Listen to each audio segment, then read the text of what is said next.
Good morning, everybody. The year is 2030, and the first challenge to the panel, and I'll introduce them as I call upon each of them as we go, and the first challenge is to cast ourselves to the year 2030 and talk about the world that we would ideally like to be then living in from a sustainability point of view. And I'm going to call first upon Dale Vince. He needs no real introduction. He's the founder of Ecotricity and the founder of the Green Britain Vision, which is all about a vision for 2030 and a Green Britain. And I'll admit I'm a customer of Ecotricity. It rocks.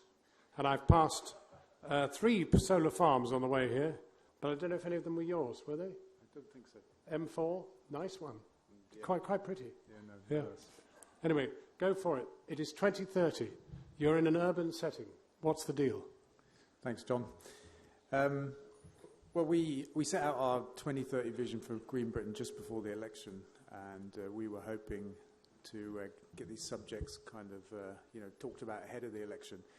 And we basically pulled together a lot of threads that we'd been working on in the issues of energy, transport and food. And we asked somebody to do some serious economic modelling of what it would like for us, what it would look like for us as a country. And we'd like to see the country powered 100% from renewable energy. That's entirely possible with enough onshore wind to do the job 4 times over, enough land for solar to do the job something like 7 times over, and so on. And we'd like to see all cars electric, which is entirely possible. We spend about £50 billion a year at the moment on fossil fuels, which is just like burning money. And we put another 30 billion into subsidies for fossil fuels, so there's a massive economic benefit if we stop that as well. That cleans the air up. 30,000 people die a year in Britain from air pollution. It's the 3rd biggest killer. So there are knock-on benefits to health and to the health service, which saves an awful lot of money. So the 3rd part of our vision would be around food, that we all stop eating meat and dairy, which are incredibly unsustainable, not to mention cruel for animals, and bad for our health, actually. So our work goes across those three areas: energy, transport and food. So I'd like to see a country powered by renewable energy. It's all driving around in electric cars, and hey, let's all be vegan. And it's not quite... it's not so mad either. There was a day in May when, by a very virtuous collision of very hot sun and a very long day of hot sun, Britain managed to produce 15% of its entire electricity usage on that one day. 15% was from renewables. Is that not fantastic? That's true. So it's perfectly doable. And that was accidental. Yeah. That wasn't intended. And over the course of the entire year, last year, we produced 20% of our electricity for the whole country from renewable energy, which is a new record. And we overtook the nuclear industry for the first time, who could only manage something like 15%. So, however, we have to point out that Germany is 20% renewable every day of the year. We were last year. Really? Yeah. We on average. Britain or we Ecotricity? No, Britain. Really? Britain, it was amazing. Yeah. Bloody hell. I think Germany's ahead of 20%. That is a very well-kept secret. Yeah. Why doesn't anyone want us to know? I think renewable energy is a success story, and I think it's one of the reasons that the government have been working hard to shut it down.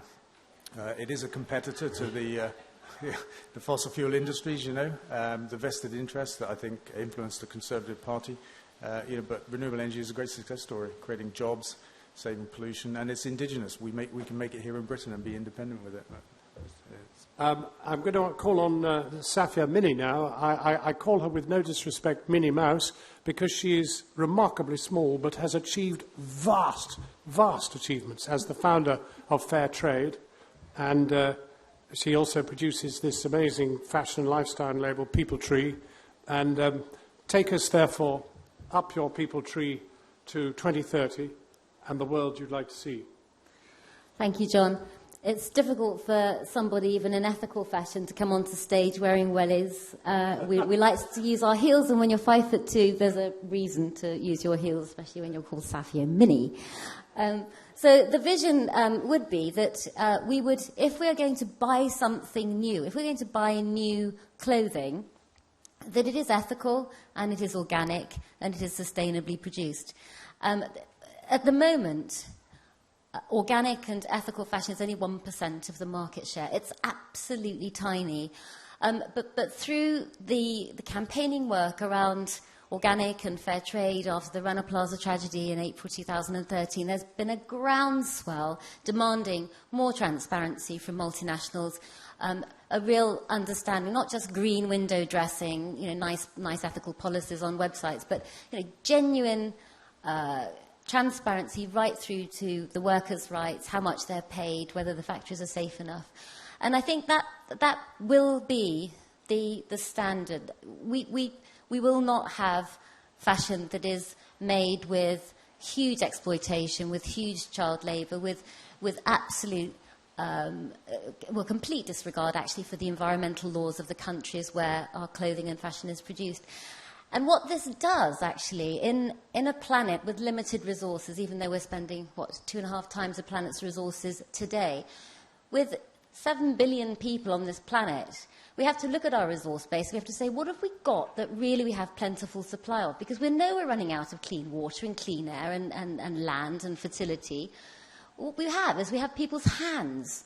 So let's go back to organic agriculture, organic cotton farming. Let's go back to hand weaving, hand knitting, using these, what we pretend are kind of Luddite and irrelevant, all of the skills that create community development and self-reliance.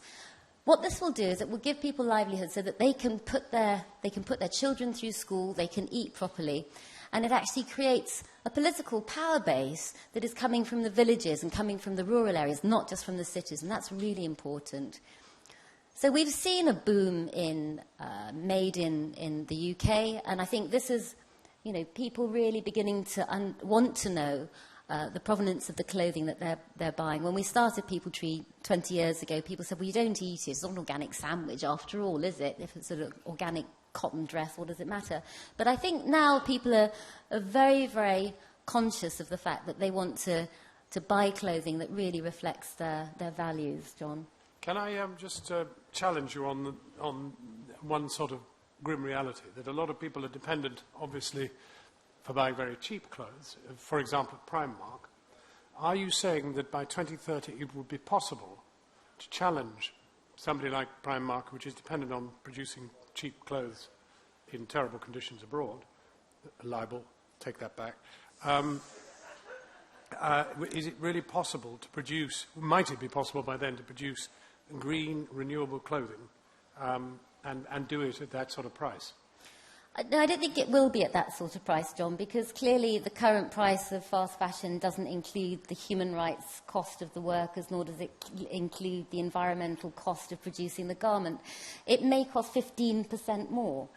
So you could invent a tax regime which would, in fact, actually militate against people who were producing clothes in human rights questionable circumstances. Absolutely, and Harold Tillman, when he was head of the British Fashion Council, said, should ethical fashion actually not have a VAT on it? What would that do? That would create an economic tool to really fast forward a model of sustainable fashion and a sector for sustainable fashion. That's today's first undertaking, and that is to campaign for VAT-free on all sustainable clothing. How about that?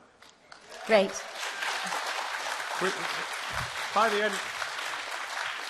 By the end of this session, we will have produced a short list of extremely deliverable, greenest government ever undertakings, which would go into the next budget.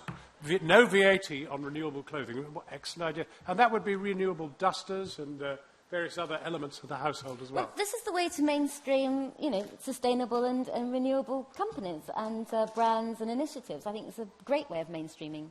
Because we're competing on an unlevel playing field, aren't we? Clearly. I think the difficulty with a debate like this is that it always appears to be something which is kind of distant, ethereal, kind of, organic, kind of loose and meandering. But actually, we could so easily focus it and focus it in a way which actually did challenge the conventional politicians.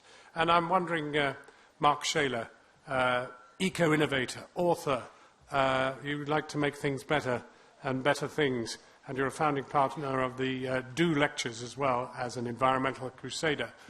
We have to bring this thing down to earth so that people can understand how it can be got. Absolutely. Anyway, No, take you're me dead to right. 2030. Well, in 2030, Jon Snow will still be reading the news brilliantly. There'll be 3 billion more middle class on the planet by 2030. That's not population growth, that's bourgeoisification of the population. And I don't know about you, but I'm a fan of equality, and everyone has the right to consume and live in the way that we do, so we can't stop that, so we have to invent new models. And that bourgeoisification is going to see an increase in demand for food of 50%, an increase in demand for water for 30%, and water is one of the key resources, not just to drink, but to make stuff from. There's an aquifer in China that's used to fuel or supply manufacturing plants, and it's what's called a fossil aquifer. It does not replenish. And is it our right to use that water to make our laptops when other people should be drinking it? There's no way of prioritising or taxing this. Really, really complex. The sharing economy will have grown massively. The sharing economy is fascinating. I was in Edinburgh yesterday talking about the sharing economy in the fashion industry, and that's currently worth $15 billion a year. How did you get here sustainably from Edinburgh? It was nearly impossible. I had to use... You walked? No, because this is the anniversary of Back to the Future going forward, I used my jetboard. That's how I got here. No, embarrassingly, John, I caught... This is the challenge, isn't it? I caught the plane down. Whoa! Yeah. Whoa. Listen, yeah. It was half the price of catching the train down. That is just bloody wrong. That's ridiculous. Absolutely ridiculous. And the sharing... Double VAT on air travel? I think you should charge by weight. Okay. You should charge by the weight of the person. Seriously. As 15 stone, that's going to impact me. My wife's half my weight. She travels for next to nothing. And that is the only way of doing it, because the direct proportional impact of air is due to weight. If you travel first class, you have a much higher carbon footprint because they use real plates for you. Seriously. You and Safia have opened a Pandora's box. I mean, VAT's flat all the way across. I mean, you either don't pay it, I mean, there isn't any, or there is everything. And suddenly you can see how you could veer VAT towards sustainability. Intelligent taxation. It's a contradiction in terms yours? at the moment. I bang it down, yeah. Oh, yeah, get it down, for yeah. certain. But the good news is the sharing economy will be worth $335 billion by then, and most of which is actually not visible by the taxman. So that's a massive challenge in terms of public revenues. Where'd you go for that? We'll have reshored. We'll have changed our models. So my jeans, embarrassingly, cost me over 200 quid. Shit. Yeah. They're good. They're really good. Do you want to look? They're the cheapest jeans that I'll ever buy because they're guaranteed for life. How much did it cost to fade them? No, they came black. No, they they came black. nearly You black faded them. indigo. So you don't wash them for 6 months, John. And then every time they break, I send them back to Wales, where they're made, Wales, and they're repaired for free and sent back to me. They're the cheapest jeans that I've ever bought. Yeah. They're the most expensive purchase that I've ever made for clothing. And we can change this. It doesn't have to be about buying. It can be about leasing. And to answer your question about how the poor can afford to... your jeans? You can lease these jeans. Yeah. There are two companies that lease jeans. One's in Holland, Mud Jeans, and then Hyatt in Wales will do you a kind of leasing thing as well. Mud jeans or Mac jeans? Mud. Mud jeans? Yeah. Perfect for yesterday. Yeah. And so this kind of reimagining how we buy things is super important, because the people on no money, the people who can't afford a new telly or a new pair of jeans, they go to those high street shops that will lease you one or loan you the money to buy one. Do you know what the average interest rate is for those things, for those shops? 59%. So the poor are already leasing, but they're calling it financing. And the poor are already paying more than it costs for ethical fashion. So the models exist, the systems exist, the acceptance exists. How do we condense that into a bullet point?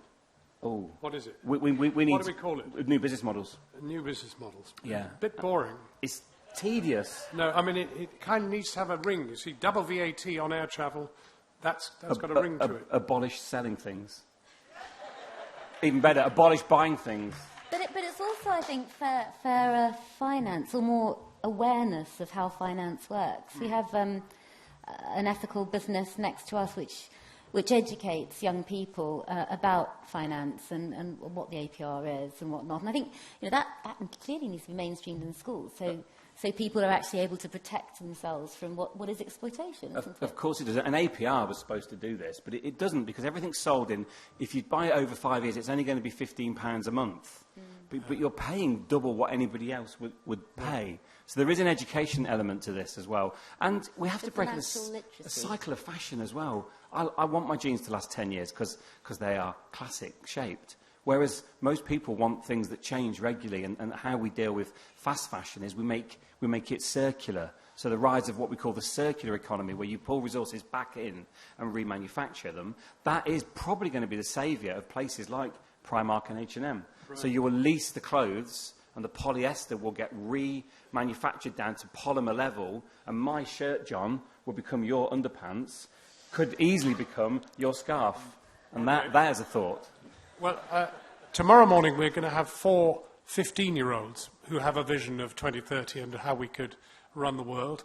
And they are mentored, in fact, by some of the members of this panel, if not all of them. And so at the end of that, combined with this, we hope to put a manifesto on the WOMAD website in which these very deliverable demands will be placed. Correct? Yep. Why not? That sounds like a good plan. I have to say, though, I think it'll fall on deaf ears with the government that we have. I think the odd thing is, you know, about the Labour Party leadership debate, for example, you never hear anybody actually say something like, one of the things I'd like to campaign for is no VAT on renewable goods. Right? I mean, just a little thing that you'd suddenly say, ooh, they're green. But all you hear is sogo, isn't it? Yeah. So what surely we can do, actually, is to introduce politically deliverable issues that you can then try and hold politicians to account to deliver. We almost hear the opposite, actually, John. What we hear is, let's remove the subsidy for green tax because it's going to save the consumer, citizens, I like to call us, money. And yet we don't see the massive subsidy that sits in fossil fuels. It's invisible. But because you can see it on green fuel, we cut it, quick, get rid of it. And that's just totally unfair. That's true. The subsidy for fossil fuels is costing about £1,000 per household per year for all of us. And just last week or the week before, the government said they had to stop onshore wind because things couldn't have subsidies, had to stand on their own 2 feet and all that kind of stuff. The cost of onshore wind is £10 per household per year, but it is much more visible than the £1,000 a year that we're all paying for fossil fuels. But I think we actually need to change the terms of reference of the debate, really. You know, we shouldn't be advocating green stuff because it's good to do, it's good for the soul, and it's good of in its own sake. I think we need to turn it into an economic argument, which is what we've tried to do with our 2030 modelling.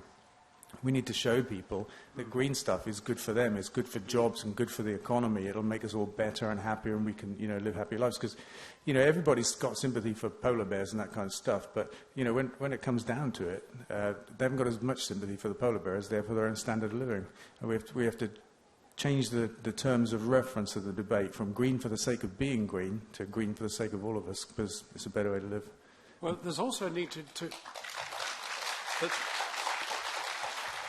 there's also a need to join it up. During the Scottish referendum campaign, I went to the Outer Hebrides. I mean, all I wanted was an excuse to go to the Outer Hebrides, but that's where I ended up. And what I couldn't understand was I saw these very elegant onshore wind farms, but at every wind farm, 2 of the 5 turbines were not moving.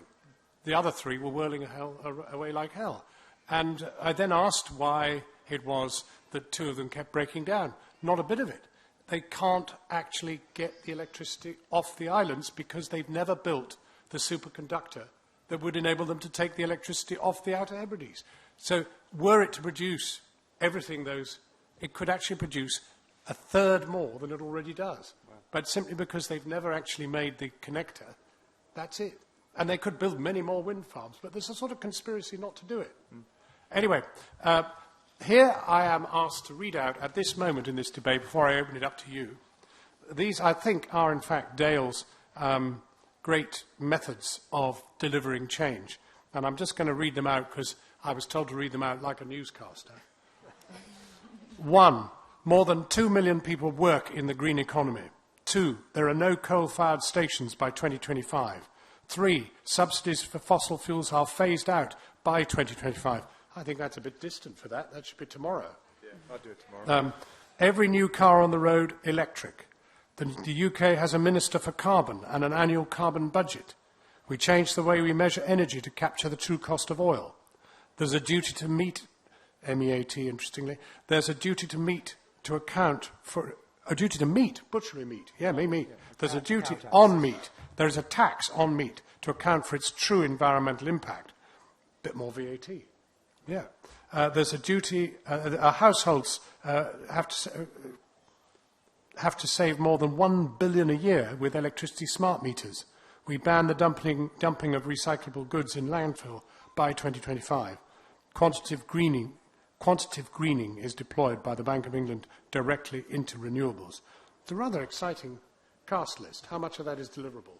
I think it's all deliverable. We had Cambridge Econometrics, an outfit that serious economy modelers do this for us, and their model couldn't go as far as we wanted, but that's a very realistic list of things and outcomes. Mark, you've actually worked for some names that one wouldn't necessarily immediately associate with greening. True. Yeah. Mars and Mercedes-Benz, B&Q. Well, B&Q a little bit. Next. Yeah. Well, Dorset Cereals sounds green enough. How do you begin to talk to big corporations like Mars and Mercedes-Benz, or did they ask to talk to you? Yeah, they asked to talk to me, Why? and because I can save them money by doing the right thing. So the motivation is money? Initially, yeah. I think now it's actually brand. Our brand assets are now in this country worth more than our physical assets. I struggle to understand what that means. But the intellectual property and the brands that we own are worth more than the things that we make. And that feels just totally wrong. And so many of these companies spoke to me because they wanted me to solve a particular problem. Mm-hmm. Others spoke to me because they wanted to change the way they behaved. And this is because the whole notion of CSR, corporate social responsibility, which, to paraphrase, is someone sat down the end of a corridor with a small budget doing good things to make everything else that the company does badly look a bit better. We're moving from CSR to what we call CSV, which is creating shared value. So that's spending every single penny well, doing no harm. Okay, that's the theory. And everyone's moving. Michael Porter wrote a brilliant paper on it, if you're really interested in it. And many companies are saying that's what they're going to do. In truth, John, they're frightened to death because they can see the end of business as usual, and they're searching around for something to hang their hat onto. And CSV sounds a bit like business as usual, but slightly better. We haven't got time to do bad things better. We've got to do better things now. And I do work with some of these companies that many of you may not like. I may not like them. But if I can get a significant change, I'll do it. If I can't, I won't go near them. See, what it actually tells us is there's stuff going on beneath the waterline that people may not know about. For example, one could mention Unilever. Do you know about Unilever? Unilever are doing some amazing things. Their whole process of reducing watering goods, concentrating everything, dropping the packaging by 50% is driven for really positive reasons. But it's also driven for capitalist reasons, amazingly. Yeah. They are actually, they propose to become completely sustainable and double their growth. Easily. They'll do it easily. And the whole kind of target zero, so no net carbon impact, no waste to landfill, no net non-renewable energy use. All of those things are really easy. The thing that's really hard is looking at what we do with resources, how the resources flow through the economy, of the products that they sell. Their direct impacts are actually really simple to deal with. This is interesting. Sorry, the big elephant in the room here is that only, for example, going back to fashion, only 48% know where their products are being produced, who is making them, how they're being made. So what you've got is, you're absolutely right, the CSR department started with, great intention, but it's like the charity handbag, we'll auction it off and we'll raise a bit of money and we'll support a particular shelter facility in Kolkata or wherever. Without looking at the supply chain, you just do not begin on this journey of sustainability and ethics. It just doesn't start. So really, what we should be doing, and as at the House of Lords, we were talking about transparency in supply chains under the category and the heading of ethical fashion. lots of debate. Is it actually the British government that should be operating here, or is it in fact the Cambodian government, or the Bangladeshi government, or the Indian government, or the Chinese government that should be holding these companies accountable? Is it the fashion company and the buyers themselves and the merchandisers who are pushing for cheaper and cheaper prices at whatever cost?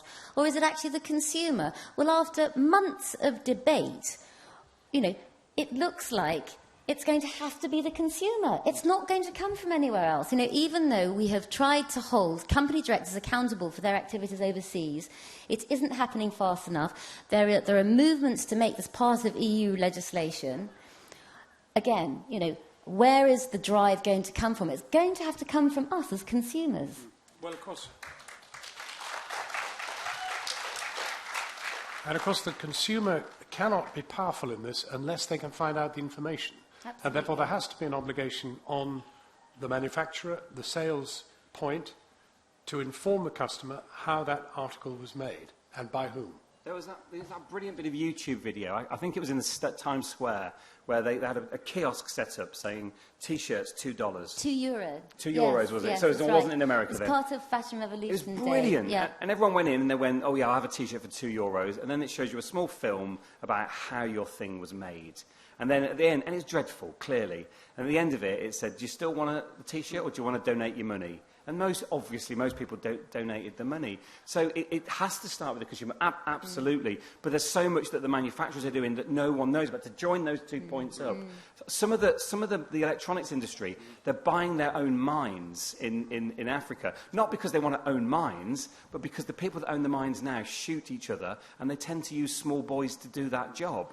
Every one of us has harm in our pocket. Every time our phone rings, someone has to fight for the resources that go into that phone. Every time we upgrade early, we're creating part of the problem. So it has to be this twin approach, consumers, and I hate that bloody word, when we buy stuff. Well, people, us, People, right? absolutely. But also there's stuff that's going on that we don't know about. And the stories aren't being told, John, because they're scared of being the tall poppy and being criticised. And how do we encourage this kind of goodness to come out? Well, of course, some of it's dependent on the media. It's obviously dependent on the social network, and clearly the social network enables us to expose bad practice, etc. That's true. But the mainstream conventional media doesn't really cover this stuff very much at all. For example, having mentioned Unilever, I mean, who's ever seen, I've never, I think, ever seen an article or even any film about what it is that this enormous multinational, one of the biggest companies in the world, is doing. I bet there's nobody here, very few people here, will ever have heard of Paul Polman, for example. Paul Polman is the man who's driving this. He is the chief executive of Unilever. The chief executives we hear about are the chief executives who maybe, I don't know, bankers or whatever, but we never hear about people who actually are cutting the mustard. It's incredibly brave of Paul to do what he's doing, and they'll succeed, but they'll be invisible because half the problem, John, they don't want that story out in the general media because they don't want the criticism that it could attract if they don't get it. Actually, fail gloriously, set goals that make the hairs on the back of your neck stand up, and if you've just failed, that's fine. At least you've moved further. If you aim at the moon, you might hit the ceiling kind of stuff, you know? We'd be keen to open up now to the to you because we've got a nice bit of time still, and there's a hand already over there. There are two hands over there. Do we have a mic? Helen, if you could go to the blue T-shirt, and then go to the blue T-shirt's accompanying person. Well, you look as if you're accompanying. Yeah. Okay, go for it. Thank you. My name is Colin Sage. I author of Environment and Food. I want to say two things. First, about this issue of consumers is exactly right. There is a problem in how we build momentum from people to change their habits. And to me, it's not going to be done only by trying to sell a green message from above to people on the ground. It's also going to require a degree of civic activity. And I do think thinking about mobilizing at civil level, thinking about civic citizenship, is really very important, or consumer citizenship, to engage people, to embrace things at local level. And in the area of food, which I have some interest in particularly, I think this whole growth of sustainable food cities, the Sustainable Food Cities Network in the UK, is beginning to build that process. And I'm in fact in Cork, and we're joined into that wider network now. And that, I think, is very important. Just to finish, Unilever's material, there was 2 articles published in the International Journal of Agricultural Sustainability in 2011. That's a magazine I do see quite regularly. I've never seen it. Well, but I wanted to see it in the Daily Telegraph. Very good, thank you. Yes? Hold your mic a little bit closer. My name's Monica Grapeos, and I come from a small part of North Yorkshire called Rydale. We are in the forefront of the fracking attack. Now that Lancashire's had their planning applications turned down, all the eyes are on Yorkshire. We're on the other side of the Bowland Shale. And what we're finding in our campaign, which started a year ago, that the people do not understand the issues. Government are really covering up. They're saying communities can choose if they don't want wind turbines anymore. They're not going to listen to communities who don't want fracking, because there's too many vested interests. Barclays Bank own 97% of this company that are looking to frack in our area. And they are just totally kind of happy with the company's record. They've drilled in the area for 20 years for conventional gas, and they've got the population hoodwinked. We're perfectly safe. If you quote anything at them, they say, you don't know what you're talking about, you're swivel-eyed loonies, you know. Maybe I am, but, you know, most of us aren't. Most of the people in Rydale involved in the anti-fracking campaign have never, ever campaigned about anything in their lives before. They are so worried about the industrialisation of our area and other parts of the country. We're not being NIMBY about this, but we're desperate. We are really desperate, and we feel if they get it in Rydale, then the rest of the country might as well lie down and accept it. Well, thank you very much. I mean, in fact, the amazing thing is that everyone expected the local authority in Lancashire to allow it. And it was a most remarkable moment of kind of restoring faith in the local that came about. And it's worth pointing out that Balcombe had absolutely no history of any resistance to anything, and is a sort of was perceived to be a deeply conservative small C and big C area. Again, they defeated it. Yes, more points. I want to go to the back, to the grey shirt, just to exercise Helen. Right back there. If you could stand up, sir, she'll find you. Up you go with your grey shirt. That's it, yes. And let me be picking out somebody else. And then after that, you're going to go to the pink shirt behind him. And then you're going to go to the red shirt over there that's sitting down. So let's go for that. I just wanted to slightly take issue with what Safia said about, you mentioned going back, and in the same sentence as organic farming. I am an organic farmer, and I take great issue with that. Organic farming is going forward, and we should seek to embrace any technology and knowledge that we have at our disposal to do that, but we should seek to do it a little bit more wisely than most of the agri-tech, and in particular the NFU lobbying for acceptance of neonicotinoids this week. Anyway, so I do feel very strongly, and with most green things, it's not about going back, it's just going forward, but a little bit smarter than... Yeah, I couldn't agree with you more. I think the point is from the developing country perspective, where we're, fighting Monsanto, the seed and chemical companies, where we have, absolutely thousands of farmer suicides right now, which is undermining the indigenous agricultural sector, which is actually the largest employer in countries like India. I think we really need to be thinking, how is our clothing being produced, and how are the products that we're buying every day being produced? But no, we need to be looking at best practice, and sometimes that's usually using new innovation and new technology within organic. Thank you very much. Let's take the pink shirt that I mentioned. Yes. Has it gone away again? Helen, you need to go over there. Where is she? Yeah, she's there, the red one. And then we're going... Actually, you've already got a mic, so we'll go to that one, and then the red shirt over there, darling. Yeah. I have... You mean your energetic neighbour, who is just a year or two older than you, did the hard work of attracting my attention, and now you're going to speak, Yeah. okay? Yeah.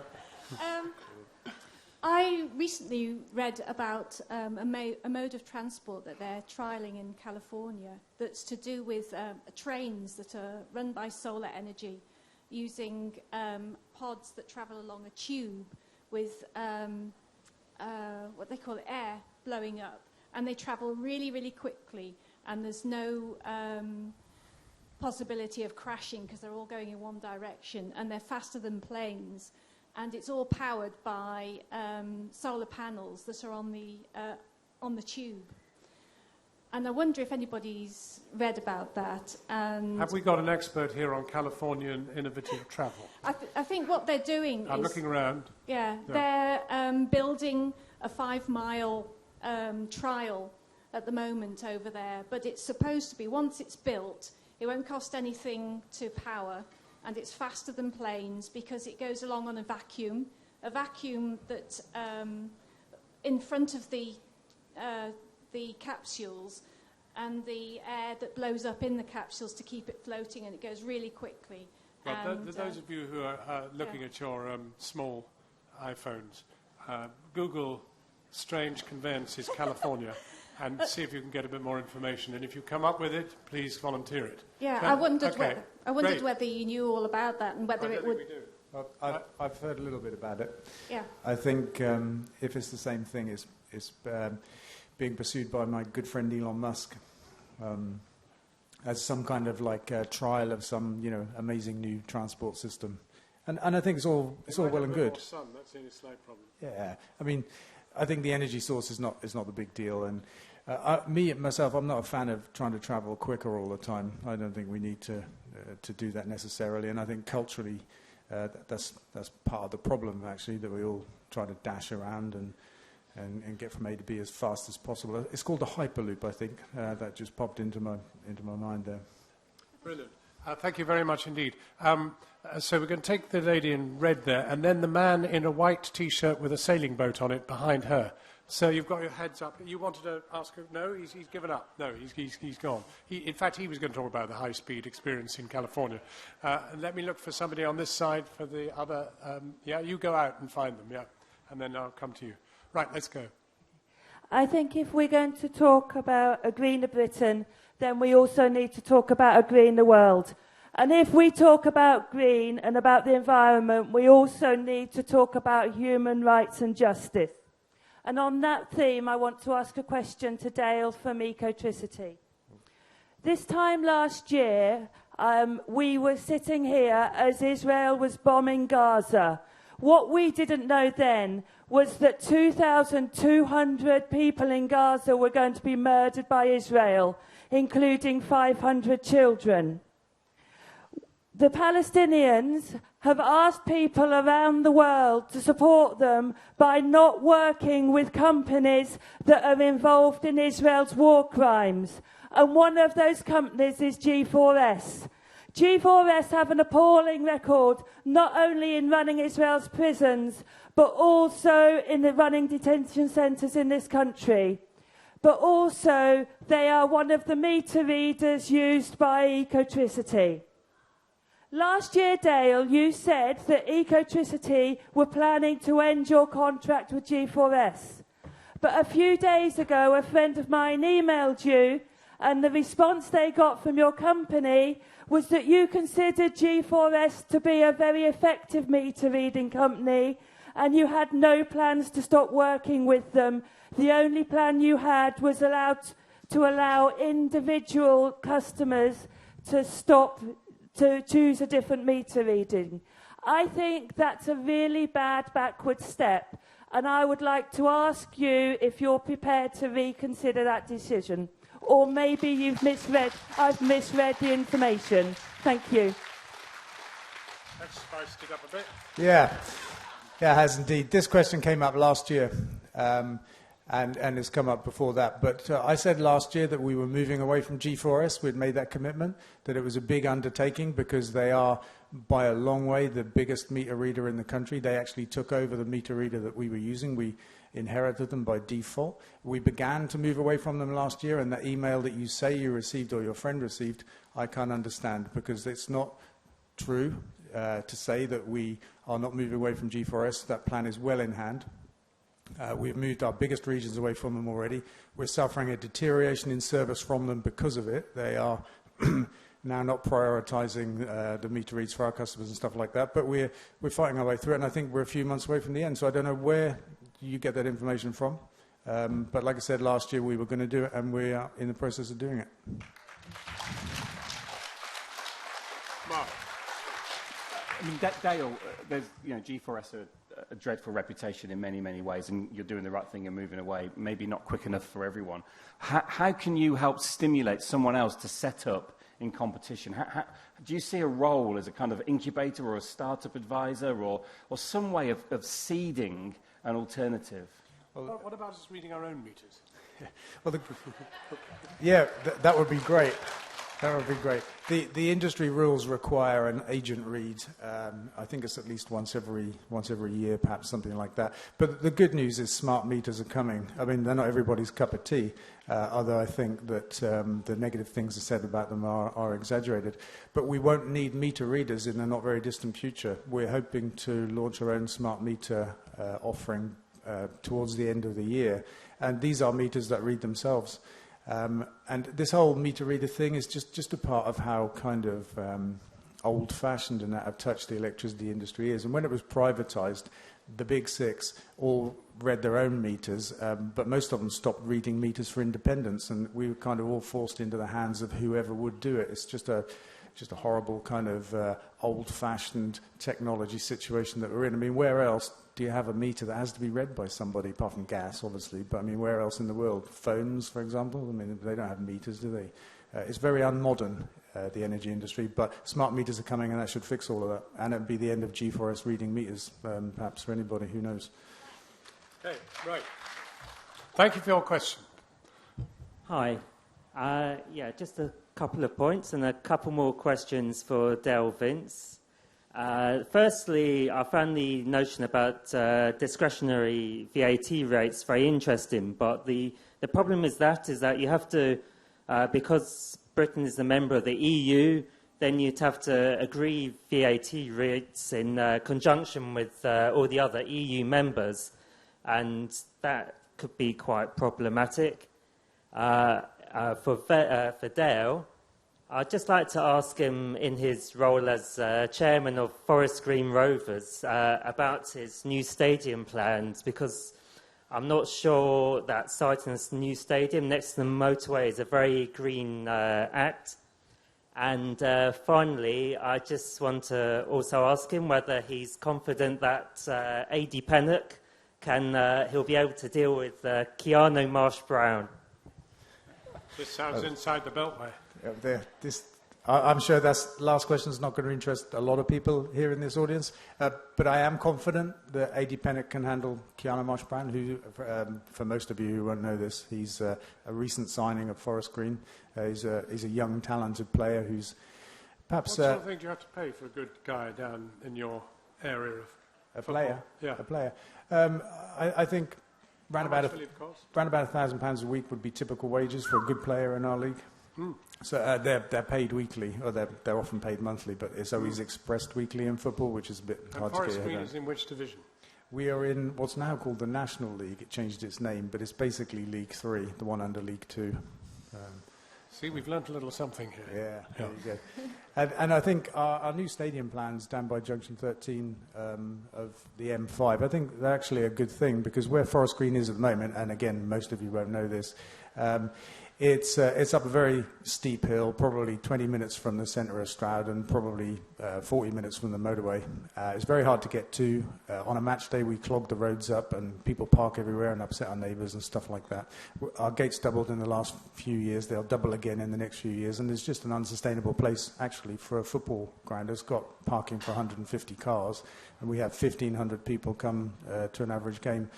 So the Eco Park idea is not just for a football stadium, but it's for a sports complex and a green technology business park over 100 acres, and it's a very exciting thing. And what we hope to do there is demonstrate some of the great benefits of green technology and the whole green economy. While I'm getting another answer from the panel, there's a cluster of people wanting to ask a question down here. Just Mr. Blue Shirt, put your hand up. That's good. Yeah. And then this chap behind you, the chap in the black shirt's very keen, Helen. Over there, that guy. Yeah. Okay, go for it, Mark. The VAT part of that question was really interesting, and you'd have thought that this government would have quite liked to have fallen out with Europe over something. And so maybe VAT is the thing to do, because there's a whole load of changes that need to be made to VAT. We've discussed 2 or 3 today, but VAT on sanitary products for women is just ridiculous. There's a whole load of stuff that should be taken for a fight, and I think we should do this, and it makes enormous sense. We do have ethical standards now that are truly global. So, for example, with the Soil Association equivalent over textile, we have GOTS, Global Organic Textile Standard. We have the Fair Trade mark for cotton. We have the World Fair Trade Organization mark, which guarantees fair trade throughout the supply chain. So these are all international marks. So it would be quite possible to agree a criteria against which sustainable fashion or ethical or fair trade fashion companies or textile brands work. And that you would find in now every sector. I mean, we're talking about 20% of, for example, German people, the population being ethical consumers. I mean, this is a huge movement. And so, clearly we are a power for economic change, and we can change policy. There's a lot of discussion now going on at EU level about how to create transparent systems in supply chain, so we can be absolutely sure when we buy something, we're buying it exploitation-free and something that's been produced with, true sustainability. Actually, to be honest, this agenda that we're drawing up, this manifesto, it's global. It's not just for Britain. Absolutely. It's global. Everything has global implications. And again, I agree with Mark. It's very good of you to have raised that. Can I take a question here from Mr. Blue Shirt? Yeah. Hello, it's just, I think we all have to agree that we have to tackle climate change, yeah? Well, I can't see how we can tackle climate change and create economic growth. I would like to know each panel's person's view on that, because I just can't see how we can create economic growth and tackle climate change. Well, before I pass to the panel, I would urge anybody to try and read up on Unilever, because that's exactly what they're trying to do. And they look as if they're achieving it. They set themselves very tough targets each year of a percentage more sustainability in what they're doing. And they have not yet suffered a loss of growth. I mean, they do believe that sustainability, that investing in sustainability actually adds to growth. But I think you'd know more about it than I do. Yeah, it's a good question, and it's a common view. Most of the companies I work with have decoupled the emissions of carbon and the growth of their businesses. Those two things don't go up at the same rates anymore. And the environmental industry sector is in the UK, employs about 1 million people now. And by 2017, that'll be 2 million people. And it's worth £3 trillion across the globe, and that's going to double in the next 2 years. I don't know any other sector that's going to double, maybe nanotech in the next 2 years. So there are jobs here, absolutely, but the big thing we have to do is become much less obsessed with economic growth. We can't keep growing, nowhere to grow to. And so it's about economic health and prosperity and another measure for contentment and being happy and being a good business, rather than just how much we turn over and pay back to our shareholders. And that's a gnarly, difficult issue, and I don't have the answer to that. Very interesting, actually, that yesterday, last night on Newsnight, the Deputy Governor of the Bank of England said it was precisely one of the reasons Britain wasn't growing was because actually too much money is being given to shareholders. Absolutely. Yeah. And if we take it into a global context, if we look at, for example, organic agriculture, we're saving 1.5 tonnes of CO2 per acre per year. It's being sequestered into the soil. And what we've lost there is live matter in the soil. So we've come down from, 3%, something like 50 years ago, to something like 0.3%. So we're losing the fertility of our land. So this actually does bring back, I think, coming back to, really, what are the indicators for prosperity and happiness? Let's take this question here, and then there'll be the guy in the front row here. No. Hello. Regarding the renewable energies, sort of playing devil's advocate, what do we do in the middle of winter when there's no wind and not much sun, obviously, in a British or winter? I think that is the biggest trick that we need to sort of solve. Yeah. Well, I think that's the classic question that you'll see in the right-wing press from time to time. It's the thing that's been used to bash renewable energy, cast doubt upon its ability, and that kind of stuff. And the answer is that we have this national grid that is contributed to by hundreds of different power stations at the moment, and we're all plugged into it, millions of us, and there's a great balancing act undertaken by the national grid. We have these huge peaks of demand in the winter, Monday to Friday between 5 and 7 o'clock, ginormous peaks for which power stations exist just for that, and then the rest of the time they don't run. So the answer is actually a smarter grid. As we have more and more renewable energy on the grid, we need to be smarter about how we use it. Grid-scale storage is something that's coming, but distributed grid-scale storage is coming as well. We've got a black box device that's a household-level storage. And what it does, it takes houses off the grid at those peaks, those rush hours, which reduces the amount of power stations we need, for example. So we modelled the entire country, and if every house had one, we would save 15% of power station capacity, which is the entire nuclear fleet at the moment. But the short answer to your question is through technology and through a smarter grid and a smarter way of us all using energy. And because we've got so much wind and sun and sea, we can overproduce in renewable energy and save it for the times when, and the very rare times when there's nothing happening, no wind, no tide, no sea, no sun. That's quite rare.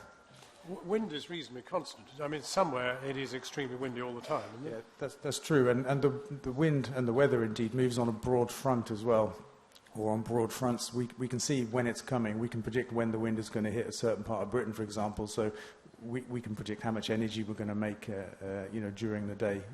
It's more of a science than it probably appears. As the great man once said, winter is coming. Just a few people have got that one.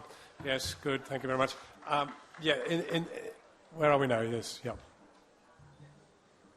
Yeah, Helge Ørdal, following up on the same theme in context of the energy, and I have been spending the last 5 years on the issue of keeping the lights on in 2030 on the assumption that we will go close to 100% renewable and all the challenges that goes with that. You did mention one of the challenges is the balancing, but associated with that, the reality is that from solar and wind power, the highest output and the lowest output, there is a factor of about 4 or 5 to 1. So sometimes you get massively more than the total demand, and we will already have days and hours in 2024-25 when total output from green will exceed the demand. And therefore, to me, we should stop this bashing of everything in Europe, because to me, with storage being so expensive, and I know you're talking about parts of it, but the cost of it is important, and the point that was made that is affordable energy that we need, and we need secure energy, and we need to keep the lights on in 2030, all green. And to do that, we need to share on a much larger basis. And by far the cheapest way of storage is to share it wider. And that means first all of Britain and then all of Europe. And a lot of work is going on at present to make that happen. European Commission is driving that very hard, but is getting a rough time for everybody, including Mail on Sunday, who's knocking everything, including smart energy. So we had some major new environmental things put forward, and all Mail on Sunday can do is saying Big Brother is moving in, and yet it looks after the consumer. And one other point that I'd like to make is my home country, Norway, has in 1 year managed to go from no electrical vehicles to 25% of all vehicles being electrical vehicles, and they had 3 measures that made this happen, very, very, very simple measures. What were the 3 measures? The first measure was they have a high tax on new cars in Norway, so they made that zero rated. And the second measure was parking. They were allowed to park without charge. And the third measure was bus lanes and taxi lanes were opened up for electrical vehicles, and all electrical vehicles had EV on the front plate. And between them, those three measures made 25% in a single year, and even electric vehicle was the most sold car, not a Ford Focus, but in fact one of the fastest cars in the world. What did they do about the charging infrastructure? Well, in Norway, it's very easy, and I used to work on this power system there. They have already 100% renewable energy in 1970s. And the charging infrastructure is key in the sense that no supermarket in Norway can survive now without having multiple charging points on every supermarket. It just was a no-brainer, and you got large enough number of supermarket car parks to cover that. And also in the style of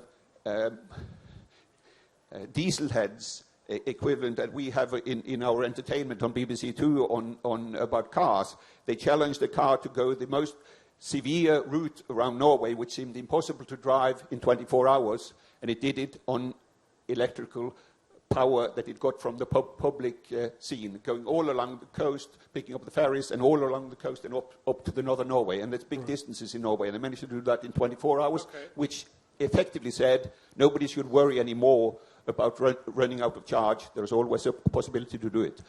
But my main point is sharing electricity is the big issue, and if we have... Germany has already exceeded 100% sometime, and we will be doing so maybe in 10 years' time. We therefore need to make the arrangement to share it as widely as possible and not knock it. Okay, well, I mean, it's extremely handy to hear about other people who managed to achieve what we aspire to achieve. But for some reason, even though, in fact, there is zero-rated congestion charging, various other incentives, the fact is electrical take-up is still not good, is it? It's not as good as Norway, but it's actually very good. I think sales of electric cars the first quarter of this year in Britain were quadruple what they were the year before. So it's starting to happen here, and I'm very confident about it. Norway's obviously got a much smaller population and far better policies to encourage people to buy cars. But charging infrastructure is a serious problem in this country, isn't it? I don't think it is a serious problem. It's happening. There are thousands of points out there. We've built a national network ourselves on the motorways with a few hundred fast chargers on there. You can charge a modern electric car in 20 minutes now, and then you can drive for probably 100 miles and then do it all again. So we built a network from Land's End to John O'Groats now. There's a small gap in Scotland that we'll fill later this year. But the idea is just show people that you can drive anywhere in the country in an electric car and you can get home again, even to a football game, because we've got some at Forest Green Rovers as well. That's a really interesting... I was in Soho Square in London last week, and I watched this race occur, and apparently it happens every day, according to my mate who works there. And there's a Prius and a Tesla, I don't know, an expensive electric car, and they both race for the same charging point. And they get really fighty about it and a little bit aggressive and sweary, which I quite like on the way to work. However, there just needs to be 2 charging points. I mean, why would you drive in the middle of London anyway? Well, but if you are... Well, now you're talking Turkey. I mean, we've really got to ban all private cars from centres of any city. That would be brilliant. Yeah. I'd love that. I mean, as a cyclist, it's an absolute no-brainer. I mean, you can see a perfectly efficient transit system, public transit system, in Manchester, in Birmingham, in London, and yet the whole thing is clogged up by tin boxes with one person in them, who appears to have every human right in the book, and we have none. Yeah, Which is very strange. You do get a very different perspective on life if you ride around on a bicycle. First of all, you're a worm. Secondly, you're a badly behaved worm, and thirdly, you have no rights whatever. And you know, there's very, very simple things. I don't want to get a hobby horse. It happens to be a hobby bike. And that is that, for example, they've painted in London and Birmingham and other places these boxes at the front at the traffic lights where the bikes are supposed to assemble. And instead of doing the obvious thing, which is to say, we're going to put a 15-second moment when the bikes go, they actually get all the bikes to queue up, coming up the left-hand side, and then into the box, and then the people on the left-hand side get killed by trucks turning left. All you have to do is to phase the lights so that the bikes go first, and then the cars go, and they can see them. It's the simplest possible thing. I know it's not about energy, but it is about life. Yeah. So, Anyway. John, maybe that needs to go on the manifesto, surely. Yeah, good. That really is deliverable in months. Yes, months. absolutely. 15 seconds, yes, release. Right. Because we're into the last 10 minutes, we need proposals for this manifesto. So if anybody's burning with a proposal, please. Yeah, there's a really shaky hand up there, and with a good hat, incidentally. Yes, good hat, good shake of a hand, and he's going to speak. Right, hello. And there's going to be another one down here. My name's Tim Cutting, and I have a suggestion for the manifesto. Yes. I am a member of one of the growing number of community renewable energy companies. Ours is Froome, known as Froome Renewable Energy Company, FRECO. We're looking at car parks and putting solar panels on car parks above the car parking spaces. There are hundreds, thousands of acres of car parking spaces attached to, a lot of them, to supermarkets. So my proposal is that supermarkets are approached to put up car shelters which have roofs of PV, hugely expanding the PV contribution to our renewable energy generation. Thank you. Well, it's a very clever idea, but the problem is it comes at a moment in which things are not getting very happy for solar panels, right?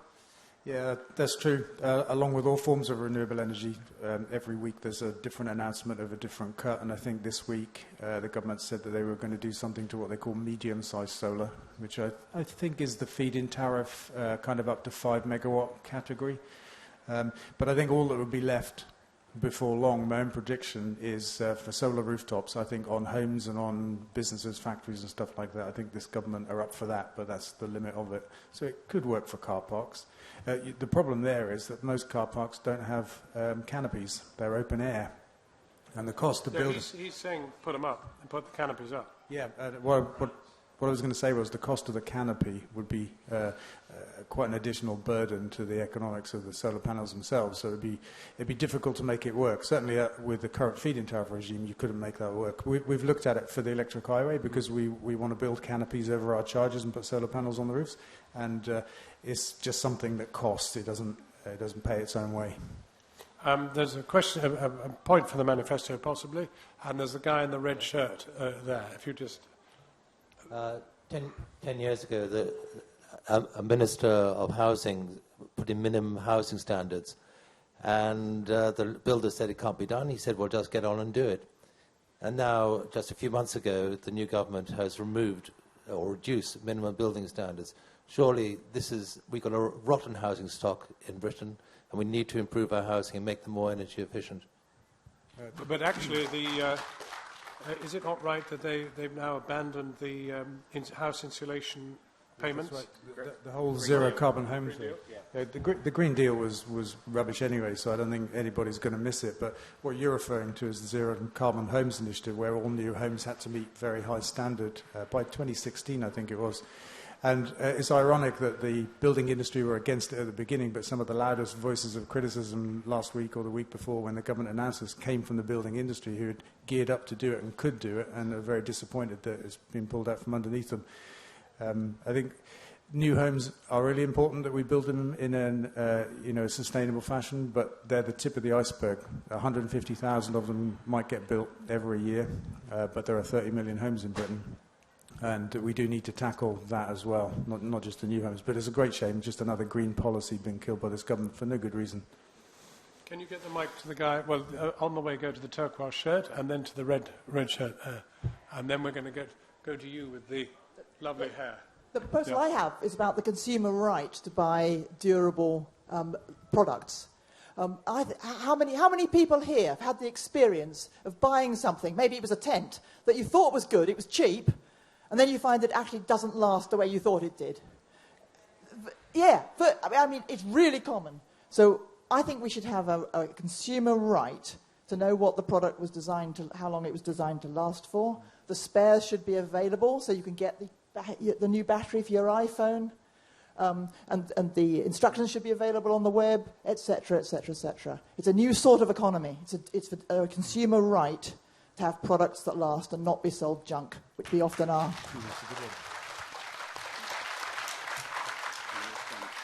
Yeah.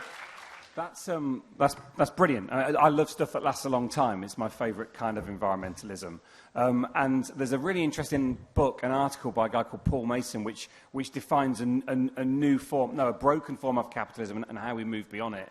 And durability is a major part of that. And what I like about Paul Mason's narrative is that he talks about the way that the information technology age has allowed us to take control of that. So if my toaster breaks, I can find a hack somewhere to fix it, depending on how the toaster's made.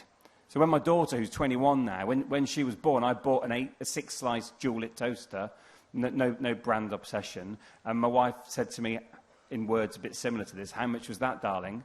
And I said it was £10 a month for 2 years. And that's a shitload of money, but actually she's 21, and I'm still using the same toaster, but I'm on the 4th or 5th element. So the solution's out there. It's just that we're skewed by cheapness, and sometimes cheap is the most expensive mistake you'll make.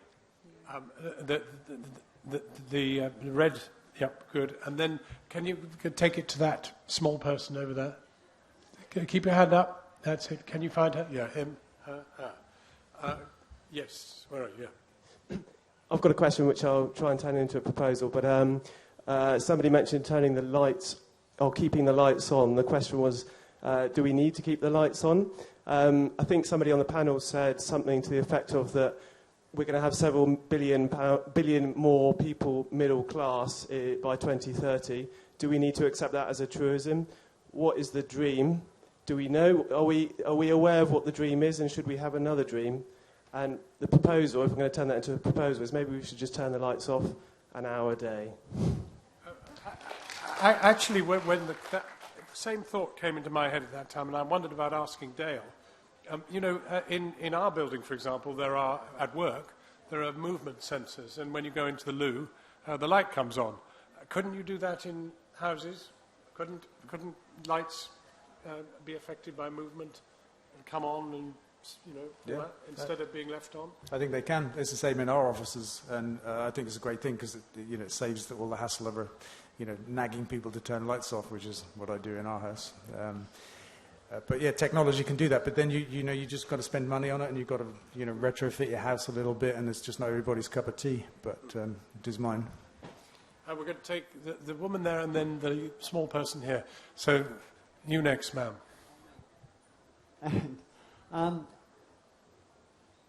We've all been aware of green environmental issues for decades now, and our children are even more aware than we are, as will be shown tomorrow morning. The people who seem to not be aware are our senior politicians, and the common factor with them is that most of them went to Eton or to public schools. So could it be a policy to enhance the environmental awareness of this country to shut down public schools in Eton?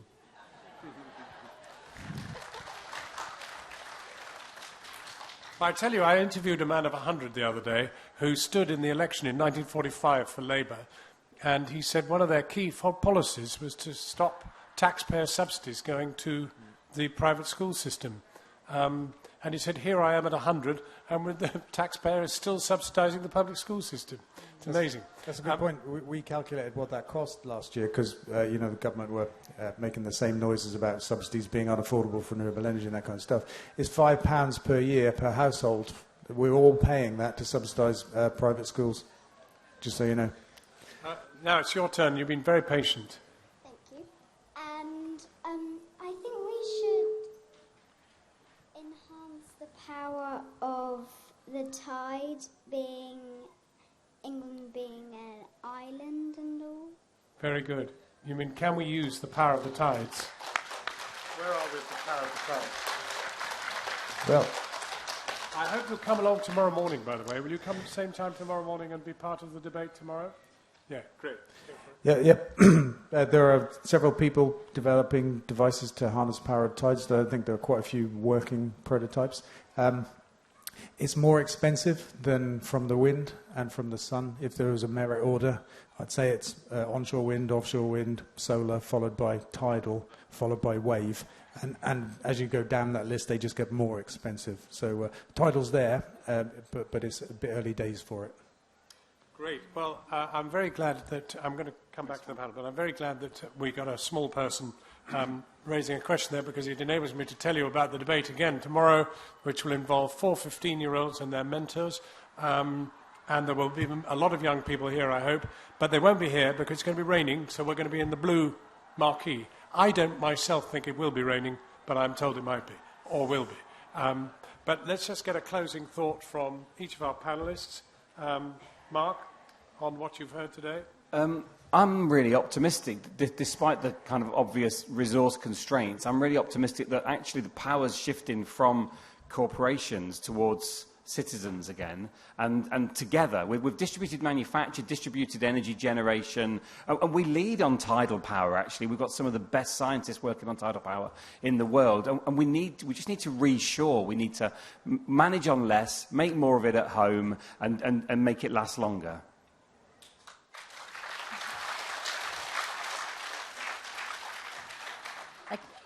I couldn't agree more. And also the amazing, creativity and empowerment that releases as we, as individuals with our own different value systems, push for a new economy. I think it's going to be a very, very liberating and exciting thing. I very much hope that, certainly in certain consumer movements, fair trade has a history of some 20 years and has really been built grassroots up.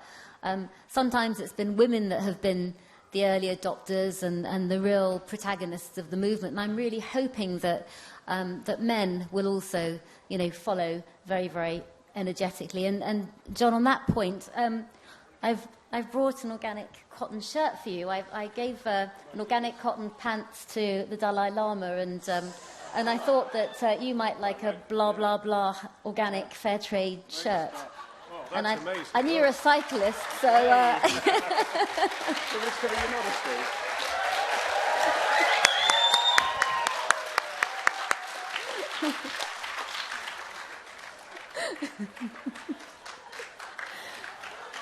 Well, woo! Right. Thank you.